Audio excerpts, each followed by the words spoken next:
Hello everyone, welcome to my channel. तो स्वागत है हमारा इस सेशन में। तो आज मैं कुछ कोर्सेज को डिस्कस करने के लिए लेके आया हूँ, जिसका प्रॉब्लम आप लोगों को हो रहा था कि कौन सा कोर्स कंटेंट हमारे लिए अच्छा होगा या कौन सा कोर्स हमारे लिए अच्छा होगा। तो 3 कोर्स में लेके आया हूँ 1 ईयर का, जो बहुत सारे पेरेंट्स मुझे कॉलेज में पूछते हैं कि सर कौन सा कोर्स करवाना अच्छा होगा उनके बच्चे को, या पेरेंट्स के साथ साथ स्टूडेंट्स भी कंफ्यूज होते हैं कि कौन सा कोर्स उनके लिए अच्छा होगा आगे चल के। वो लोग जिस प्रोफेशन में जाना चाहते हैं उस प्रोफेशन के लिए कौन सा कोर्स बेटर होगा। तो इसीलिए मैं ये वीडियो लेके आ रहा हूँ। तो आपके लिए ये वीडियो मैं 1 महीना पहले से ही सोच रहा था मैं बनाने का, पर कुछ कुछ प्रॉब्लम होता है। जैसे कि मेरा ये क्लासरूम में वीडियो बनाना ऑलमोस्ट 5:30 बजे के बाद से मुझे वीडियो बनाने में बहुत दिक्कत होता है, इसीलिए मैं बहुत दिनों से वीडियो बना नहीं पा रहा था, क्योंकि बहुत ज़्यादा नॉइस पोल्यूशन होता है। जैसे कि कंस्ट्रक्शन का काम हो गया या बहुत बाहर में जैसे कि थोड़ा सा नॉइज हो गया, तो उससे मैं थोड़ा सा बहुत परेशान था। तो इसीलिए मैं वीडियो नहीं बना पा रहा था, और प्लस मुझे टाइम नहीं हो रहा था। मैंने एग्जाम कंडक्ट करवाया, उसके बाद से रिजल्ट वगैरह का काम था, तो इसके लिए थोड़ा लेट हो गया।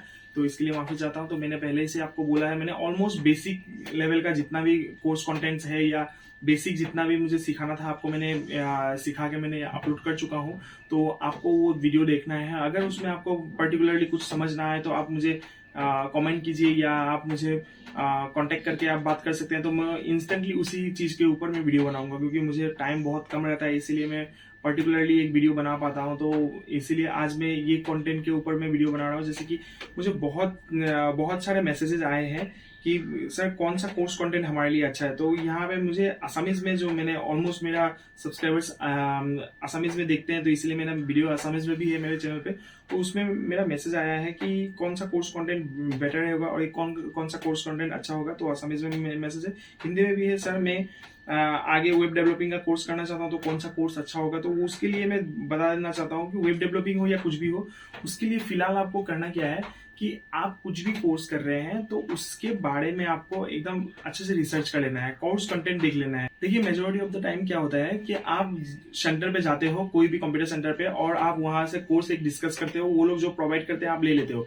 पर वैसे नहीं करना है। अगर आपको पता है कि पीजीडीसी लेना है तो वो पीजीडीसी आप लेते हो, पर उसके बारे में भी अच्छे से नहीं जानते हो, तो वो बिना नॉलेज के आप वो कोर्स को ना लें, क्योंकि उसमें भी कुछ कुछ कारण होते हैं। जैसे कि समझ लीजिए कि पीजीडीसी है, पीजीडीसी के बारे में हम लोग डिस्कस करेंगे कि कब कब ये एप्लीकेबल होता है, कब से एप्लीकेबल होता है, ये चीजों के बारे में हम लोग जानेंगे। तो अभी मैं क्लियरली बता देना चाहता हूँ। पहले तो मैं अभी डिस्कस करने वाला हूँ एडीआईटी। एडीआईटी के बारे में मैं डिस्कस करूंगा, advance diploma in information technology. तो ये कोर्स अभी फिलहाल बढ़िया कोर्स है, और इसमें बहुत सारे कोर्स कंटेंट्स है, तो आप इसको सीख सकते हैं। तो मैं इसका कोर्स कंटेंट में आपको दिखा रहा हूँ। तो मैं अभी आपको इसको मैं यहाँ पे भी अभी डेस्कटॉप पे भी दिखा दूंगा आपको कि कौन कौन सा कोर्स कंटेंट है। आप उससे लिख सकते हो या आपको जानकारी हो सकती है इसके बारे में। तो ये चीज मुझे जानना था कि अभी एडीआईटी में क्या है, एडीसीए में क्या है और पीजीडीसीए में क्या है। तो मैं बता देना चाहता हूँ अभी कि एडीआईटी जो कोर्स है ये कॉम्बिनेशन कोर्स है। इसमें बहुत सारा टेक्नोलॉजी का चीजें रहती है। जैसे कि आप यहाँ पे प्रोग्रामिंग सीख सकते हैं, जैसे कि सी प्रोग्रामिंग हो गया, जावा हो गया, या सी प्लस प्लस प्रोग्रामिंग हो गया। तो ये प्रोग्रामिंग लैंग्वेजेस सीख सकते हैं। इसमें विजुअल बेसिक सीख सकते हैं आप, ये भी लैंग्वेज है। उसके बाद से आपको वेब डेवलपिंग सीखने को मिलेगा, जैसे कि आपका HTML, DHTML और CSS वगैरह। मैं फिलहाल इसमें HTML के साथ CSS वगैरह मैं एक्सटर्नल और इंटरनल CSS दोनों ही सिखाता हूँ, क्योंकि एक वेबसाइट बनाने के बाद से उसको डिजाइन करना बहुत इंपॉर्टेंट होता है। तो वो उसको कैसे डिजाइन करना है, हमें कैसे हम लोग उसको मैनिपुलेट करेंगे, तो मैं पूरा अच्छे से मैं सिखाता हूँ इसमें। तो ये सब चीजें आप सीख सकते हैं। उसके बाद से आपका हो गया कि जैसे कि समझ लीजिए कि अभी इस कोर्स में क्या अकाउंट्स इंक्लूड होगा। बहुतों का ये प्रॉब्लम होता है कि इंफॉर्मेशन टेक्नोलॉजी है तो इसमें अकाउंट्स इंक्लूड होगा या नहीं होगा। तो बिल्कुल यहाँ पे accounts computerize accounting system with GST आएगा, यहाँ पे टेली विद जीएसटी। तो यहाँ पे आपको जानना ये है कि ये कोर्स जो अभी आप करोगे एडीसीए का, तो एडीसीए में कौन कौन सा कंटेंट होता है एज कम्पेयर टू एडीआईटी। तो देखिए एडीसीए एक हो गया आपका पहले से चलता हुआ एक कोर्स है। एडीसीए और पीजीडीसीए ऑलमोस्ट सेम कोर्सेज हैं, ऑलमोस्ट सेम कोर्सेज। अच्छे से सुनिएगा, क्योंकि देखिए पीजीडीसीए जो होता है, तो पीजीडीसीए क्या होता है, post graduate diploma in computer application. तो ये होता है। तो अब देखिए यहाँ पे दिया हुआ है, पहले ही पीजी का मीनिंग आपको पता है कि पोस्ट ग्रेजुएशन का होता है जो। तो आप वो पोस्ट ग्रेजुएट होने के बाद ही आप अगर पोस्ट ग्रेजुएशन कर रहे हैं या ग्रेजुएट हो चुके हैं आप, डिग्री कंप्लीट हो चुका है आपका, तो उसके बाद ही आप ये कोर्स कीजिएगा, तब आपका ये वैलिड होगा। अप्रोप्रिएटली तभी वैलिड होता है। अगर आप 12th में हैं और मैट्रिक के बाद आप कर रहे हैं या 10th के बाद कर रहे हैं, तो देखिए इंस्टीट्यूट्स प्रोवाइड कर देते हैं, तो आपको नहीं लेना ये कोर्स। इंस्टीट्यूट्स तो आपको प्रोवाइड करेंगी, और इसी कारण से बहुत सारा कमेंट मुझे आया था कि हम लोगों ने 12th के बाद पीजीडीसीए किया है, वो एप्लीकेबल होगा या नहीं होगा। तो मैंने क्लियरली बता दिया ये एप्लीकेबल नहीं होता है, क्योंकि जहां से हम लोगों ने ट्रेनिंग किया था इसमें एक ड्यूरेशन का एक दायरा होता है कि ये ड्यूरेशन के स्टूडेंट्स को एकदम प्रॉपरली चेकअप करना है, मतलब यहाँ से प्रॉपरली चेक करने के बाद से ही उनको पास आउट करना है, मतलब उसके बाद ही वो इंटरव्यू फेज पे जाएंगे। पहले जो सर्टिफिकेशन वेरिफिकेशन होगा, तब वो सर्टिफिकेट वेरिफिकेशन के बाद ही आपको वो इंटरव्यू में बैठने का चांस मिलेगा। और उसका सबसे इंपॉर्टेंट चीज है कि वो ड्यूरेशन, आप पीजी का कोर्स कर रहे हैं और वो आप डिग्री करते समय या ग्रेजुएशन करते समय अगर आपने किया है तो वो वैलिड नहीं होगा। तो ये एकदम क्लियर कर देता हूँ। और बहुत सारे इंस्टीट्यूट्स क्लेम भी करते हैं कि आप समझ लीजिए कि डिग्री में आप है और उसके बाद से कर रहे हैं। तो बेसिकली मैं बता देना चाहता हूँ कि देखिए, अगर फ्रेंचाइजी या कोर्स प्रोवाइड कर रहा है या इंस्टीट्यूट प्रोवाइड कर रहा है, तो आपको उसको अच्छे से देख के चलना है, क्योंकि देखिए अप्रोप्रिएटली आपको ग्रेजुएशन बाद ही वो कोर्स करना है। आप ही को दिक्कत होगी क्योंकि वो सर्टिफिकेट वैलिड नहीं होगा। आप कोई भी एक कोर्स, आप समझ लीजिए आप इतना पैसा दे के कर रहे हैं, मंथली एक्सपेंसेस आपका हो रहा है, जो मंथली फीस आप देते हो या एडमिशन फीस देने के बाद से आप वो कोर्स को किया, टाइम भी आपने दिया 1 साल का, उसके बाद से वो कोर्स जाके अगर वैलिड ना हो तो आपका प्रॉब्लम है वो। तो इसीलिए आप एकदम जानकारी के साथ वो कोर्स लीजिएगा। तो इसी के ऊपर मैंने वीडियो, ये बहुत इंपॉर्टेंट टॉपिक के ऊपर मैंने वीडियो बनाया, क्योंकि मैंने बहुत लोगों का ये कंफ्यूजन था और उन लोगों बोल रहे थे कि ऐसे हम लोग कर सकते, तो ऐसे आप नहीं कर सकते। ग्रेजुएशन करते हुए आप ये कोर्स मत कीजिएगा, क्योंकि ये कोर्स ग्रेजुएशन का, आप समझ लीजिए कि आप कोई भी ग्रेजुएशन कर रहे हो, अगर ग्रेजुएशन करते समय आपका ग्रेजुएशन कंप्लीट भी नहीं हुआ है, तो आप मास्टर्स कैसे स्टार्ट कर सकते हो। तो वैसे ही ये है कि पीजीडीसीए आप ग्रेजुएशन के टाइम पे नहीं कर सकते, उसके टाइम में अगर आपको करना है तो पीजीडीसीए के साथ ही एक सेम कोर्स है, वो है एडीसीए। वो बनाया ही गया है 12th के लिए या 10th पास स्टूडेंट्स के लिए, तो वो कोर्स आप कर सकते हैं। कोर्स कंटेंट बिल्कुल सेम है, मैं बता देना चाहता हूँ कोर्स कंटेंट में क्या क्या है। आप अभी मैं स्क्रीन पे आपको दिखाऊंगा, तो आप स्क्रीन पे देख सकते हैं। देखिए, एडीसीए का, एडीआईटी का हम लोग बाद में डिस्कस करेंगे। एडीसीए का देखिए, फंडामेंटल ऑफ अकाउंटिंग जो मैं सिखाता हूं, तो इसमें क्या क्या होता है कि ऑपरेटिंग सिस्टम वगैरह रहेंगे, टाइप्स ऑफ पीसी वगैरह, उसके बाद से binary, decimal, hexadecimal, octal number, ये सारा चीज मैं डिस्कस करता हूँ जितना सिलेबस में होता है। और मैं कौन सा बुक फॉलो करता हूँ वो भी दिखाऊंगा मैं आप। और इससे पहले मैं बता देना चाहता हूँ कि देखिए, मैंने जिस नॉस के बारे में बात किया था, तो ऑलमोस्ट स्टार्ट हो चुका है। तो क्योंकि अभी 6 बज चुका है, मैं सेटअप करते करते मुझे थोड़ा टाइम लग जाता है, समझ लीजिए कैमरा सेटअप हो गया या कोई भी, तो इसीलिए थोड़ा सा देर होता है। तो इसीलिए आप थोड़ा सा कंसिडर कीजिएगा। नॉइज अगर हो भी रहा है, तो अगर थोड़ा सा प्रॉब्लम हो रहा है, तो उसके लिए मैं तो अभी इस कोर्स के बारे में बात करना चाहता हूँ। देखिए, अभी ये फंडामेंटल ऑफ कंप्यूटर मैंने अभी दिखा दिया अभी आपको।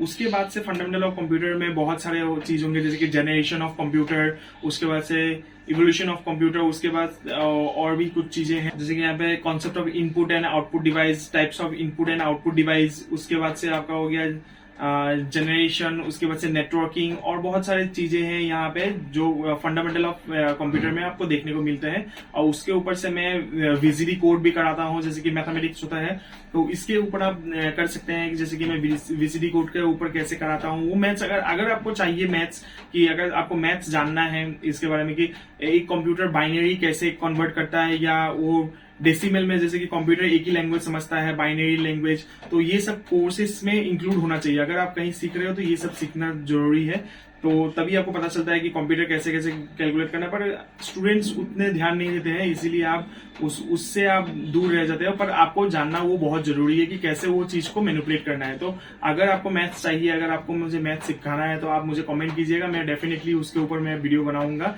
और ज्यादा नहीं, 2-3 सेशन बनाने से आपका मैथ्स का कॉन्सेप्ट क्लियर हो जाएगा, और आप घर पर प्रैक्टिस करोगे तो आपको प्रॉपरली बाइनरी लैंग्वेज और डेसिमल लैंग्वेज हो गया या वीसीडी कोड हो गया, ये वगैरह आपको सब आ जाएगा, कैसे कैसे करना है। और खासकर ये चीज आपको 12th में 11th और 12th में मिलेगा, क्योंकि आप 11th में आप जब कंप्यूटर साइंस लोगे तो ये चीज रहता है, बाइनरी लैंग्वेजेस जो वगैरह रहती है तो वो आपको मिलेगा।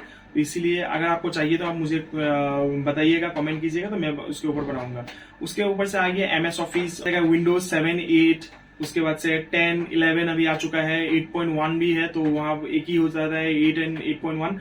और उसके बाद से आपका ये देखिए MS ऑफिस का 4 जो पैकेज होता है वो आ जाएगा। MS ऑफिस के पैकेज में 4 कंटेंट जैसे कि MS word, excel, power point, access, और उसके बाद से आपका समझ लीजिए यहाँ पे HTML, DHTML, CSS, जावा वगैरह ये सब चीज आएगा। फ्रंट पेज डिजाइनिंग, और उसके बाद से इंटरनल एंड एक्सटर्नल CSS, ये सारा चीज आपको मिलेगा फर्स्ट सेमेस्टर के कोर्स में। और सेकंड सेमेस्टर में जब आप एंटर करोगे तो उसमें आपको मिल जाएगा सबसे पहले कंप्यूटराइज्ड अकाउंटिंग सिस्टम।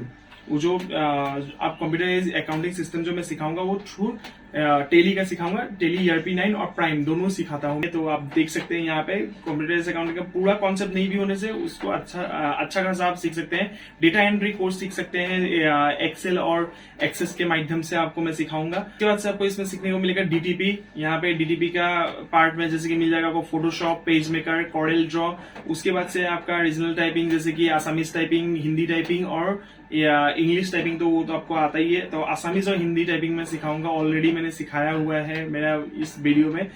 इस चैनल पे एक वीडियो है हिंदी टाइपिंग के ऊपर, सारा चीज के ऊपर ऑलमोस्ट मैंने वीडियो बना के रखा है। जितना भी कोर्स कंटेंट यहाँ पे दिया हुआ है सबका ऊपर वीडियो बनाया है, सिर्फ मैथमेटिक्स के ऊपर वीडियो नहीं बनाया है। अगर आपको चाहिए तो आप बताइएगा, मैं कल से काम शुरू कर दूंगा। प्रैक्टिकल आपको मिलेगा, जो प्रैक्टिकल आप कर रहे हो उसके ऊपर टोटल सारे कंटेंट्स के ऊपर आपको प्रैक्टिकल आना चाहिए। एक्स्ट्रा कुछ सीखना है तो उसमें कोई हार्ड नहीं है, जैसे कि MS पेंट हो गया, उसके बाद से वर्ड आर्ट हो गया या नोटपैड हो गया। नोटपैड के थ्रू ही हम लोग समझ लीजिए HTML भी कर सकते हैं और उसका विजुअल बेसिक लैंग्वेज के दौरान भी कर सकते हैं हम लोग। तो देखिए अभी ये सब चीज हो गया ADAT के बारे में। तो ADAT में ऑलमोस्ट सारा कॉन्टेंट्स है। ADCA में क्या होता है कि थोड़ा सा टेक्नोलॉजी लेवल का जो कोर्स होता है ना वो थोड़ा कम होता है। जैसे कि आप समझ लीजिए C++ नहीं है, आप देख सकते हैं यहाँ पे सारा कोर्स कंटेंट है ऑलमोस्ट सब सेम ही है। यहाँ पे टाइपिंग वगैरह से लेके सारा चीज DTP हो गया या MS ऑफिस का पैकेज हो गया, पर इसमें C++ नहीं होगा। यहाँ पे C लैंग्वेज आपको मिलेगा जरूर।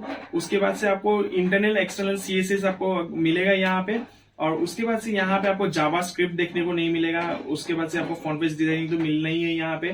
तो ये सब होगा, पर इसमें आप थोड़ा सा अकाउंटिंग के बारे में ज्यादा जान पाओगे, वो है प्रोफेशनल अकाउंटिंग। तो professional accounting, accounting concept, journal entries, GST वगैरह का बहुत अच्छे से यहाँ पे डिस्क्राइब किया जाएगा। तो ये सब चीज होता है। और PGDCA ऑलमोस्ट आप देख सकते हैं यहाँ पे PGDCA ऑलमोस्ट सेम है। किसके दौरान एकदम एज कम्पेयर टू आपका ADCA, PGDCA एकदम सेम है, सिर्फ इसमें C++ एक इंक्लूड रहेगा और बाकी सब चीजें सेम है।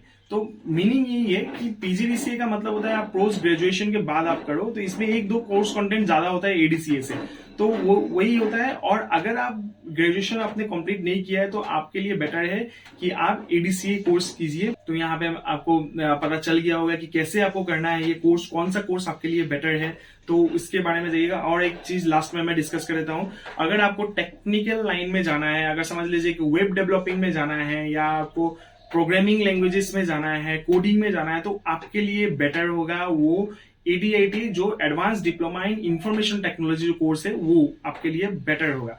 और अगर आपको अकाउंटिंग वगैरह में जाना है, प्रोफेशनल अकाउंटिंग में जाना है, अगर अकाउंटिंग का काम करना है तो आपके लिए बेटर होगा ADCA, वो है advance diploma in computer application. तो ये आपके लिए बेटर होगा। और सेम उसी के दौरान होता है जैसे कि सब जॉब्स के लिए एप्लीकेबल है। ये तीनों कोर्सेज सब जॉब्स के लिए एप्लीकेबल है, गवर्नमेंट जॉब्स के लिए। तो अगर आपको PGDCA करना है तो ग्रेजुएशन बाद आप ये भी अकाउंटिंग के लिए ही है और इसमें थोड़ा टेक्निकल लाइन का भी चीज मिल जाएगा, तो आप इसको भी कर सकते हैं, जैसे कि PGDCA post graduation diploma in computer application जो मैंने पहले भी डिस्कस कर चुका हूं। तो ये सब कोर्सेज हैं जो आपके लिए अच्छे हैं। और आपको अगर दोनों लाइन अगर पसंद है कि अकाउंटिंग लाइन थोड़ा ज्यादा पसंद है और उसके बाद से डेटा एंट्री भी आपको पसंद है, एडवांस एक्सेल वगैरह आपको पसंद है, उसके बाद से आपको टेक्निकल लाइन भी आपको करना है, वेब डेवलपिंग आपको सीखना है, वेबसाइट कैसे डेवलप करना है या पब्लिश कैसे करना है, वेब पब्लिशिंग, तो आप ADIT लीजिए। तो ADIT में आप सब एक साथ इंक्लूड करके आप सीख सकते हो। आप उसके साथ आप फंडामेंटल ऑफ अकाउंटिंग वगैरह सब सीख सकते हैं। तो आई होप आपको समझ आया होगा इसके की कौन सा कोर्स आपके लिए बेटर होगा और कौन सा आप ले सकते हो। और इसी कारण से मैंने आज ये वीडियो बनाया है, एक स्पेशल टॉपिक के ऊपर वीडियो बनाया है। आपका रेस्पॉन्स, जैसे कि आपने मैसेज किया और उसके बाद से कॉल भी किया है मुझे कुछ सब्सक्राइबर्स ने, तो उससे मुझे मोटिवेशन मिलता है, तो मैं आपको वीडियो बना के दे पाता हूँ, क्योंकि मुझे एकदम बिल्कुल टाइम नहीं था। आई होप आपको ये वीडियो अच्छा लगा होगा। तो मिलते हैं एक अगले सेशन में, तब तक के लिए थैंक यू वेरी मच।